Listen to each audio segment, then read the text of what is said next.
2024. Bom, a gente volta a falar sobre o processo de transição e também a possibilidade de pacificação entre os poderes aqui no Brasil. E a gente convidou, mais uma vez participando aqui do nosso Jornal da Manhã, o senador do PSDB por Sergipe, Alessandro Vieira. Tudo bem, senador? Bem-vindo mais uma vez à Jovem Pan. Como vai?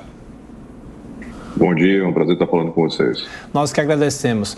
Senador, o senhor acredita já nesta fase que nós estamos vivendo do processo de transição, em que nos últimos anos nós vimos, às vezes, um peso maior entre um poder, interferência entre os poderes? O senhor acha que o Brasil precisa realmente ser pacificado? Como é que o Brasil sai das urnas e vai começar um novo governo a partir de 2023?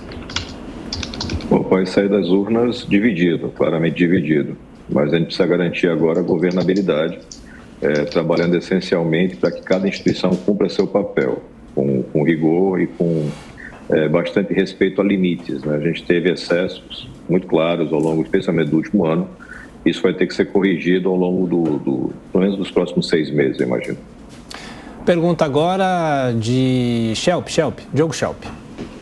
Senador, bom dia. Senador, como que o senhor avalia esse relatório das Forças Armadas sobre as urnas eletrônicas? Bom, primeiro, é importante registrar que as Forças Armadas não têm nenhuma atribuição nesse sentido. Não tem o menor cabimento você ter as Forças Armadas fazendo algum tipo de avaliação sobre processo eleitoral. Mas uma vez que isso aconteceu, o relatório é muito claro no sentido de apontar a conformidade, ou seja, as eleições foram transparentes, o resultado corresponde à realidade. E é preciso virar essa página e avançar. O Brasil tem problemas gravíssimos, uma crise econômica contratada, miséria, pobreza, a educação em frangalhos, e não dá para perder mais tempo com esse debate estéril sobre as eleições. As eleições já foram superadas, acredito que todos já reconheceram o resultado. Deputado Paulo? Senador, nos últimos tempos nós temos visto aí esse protagonismo do Supremo Tribunal Federal, do Poder Judiciário em si, mas do Supremo, acho que mais especificamente.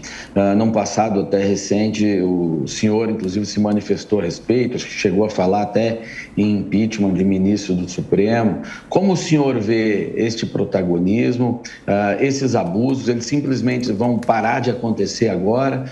Ou é preciso uma reação institucional do poder, aquele que tem essa atribuição, para a gente colocar um freio nisso, fazer com que a Constituição seja de fato o nosso limite? A minha crítica aos excessos é antiga. Eu apresentei um pedido de impeachment do ministro Alexandre de Moraes em abril de 2019, quando aconteceu a instauração desse inquérito que até hoje persiste, na minha visão, um inquérito absolutamente ilegal. O que a gente precisa fazer agora é legislar.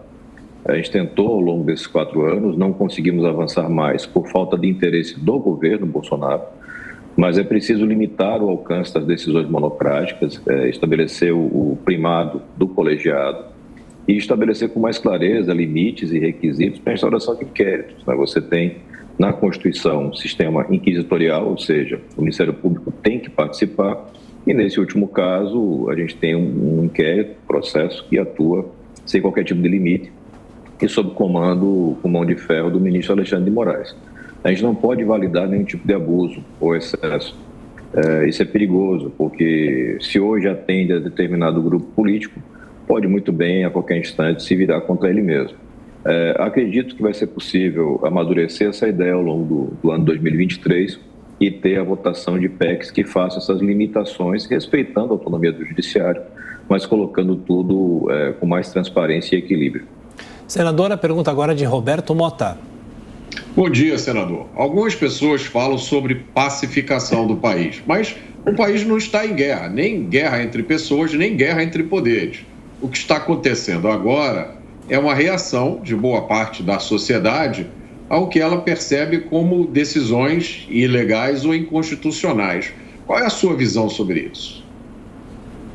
Quando a gente vive num regime democrático, existe um primado das leis e a interpretação das leis se dá pelo judiciário. Então, por mais que eu não concorde com determinadas decisões, é preciso respeitá-las. O que cabe ao legislativo é, primeiro, por um lado, fiscalizar excessos, eventuais cometimentos de crimes, mas, ao mesmo tempo, fortalecer a legislação para não dar espaço para determinados arroubos, determinados excessos por parte de ministros. A gente tem que reconhecer que a inércia do legislativo tem um papel importante nisso. Nós tentamos legislar, repito, e não conseguimos por falta de apoio do grupo governista, que naquele momento não tinha interesse em antagonizar com o Supremo. Mas a gente tem que avançar.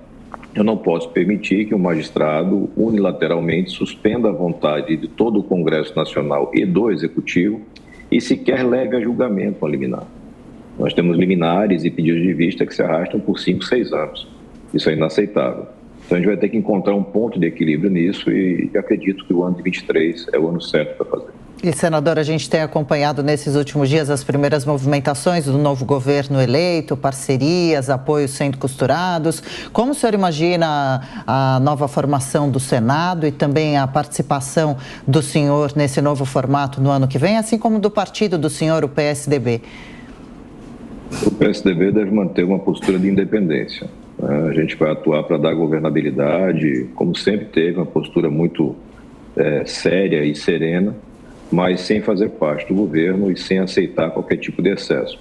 Particularmente agora a gente já tem um grande desafio, a chamada PEC de transição, que a gente vê hoje com o pé atrás, porque os valores cada vez mais se elevam, muito além daquilo que efetivamente é necessário para garantir o compromisso do auxílio ou do Bolsa Família, como se queira chamar, de R$600. A gente não pode começar o governo já abrindo as portas para o desequilíbrio fiscal. A gente já vem de uma situação de desequilíbrio, mas é preciso encontrar um ponto de correção. Então, acho que o PSDB tem uma atuação relevante nesse momento para dar esse ponto de equilíbrio.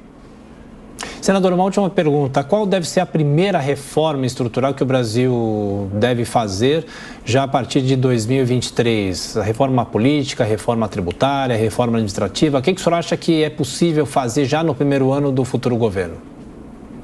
Seguramente a prioridade vai estar na reforma tributária, ainda que uma reforma parcial, mas é muito importante para destravar o ambiente de negócios no Brasil. É uma discussão que vem amadurecida há cerca de 2 anos e meio, e é possível, sim, legislar ainda no primeiro semestre, pelo menos com relação à parte da reforma.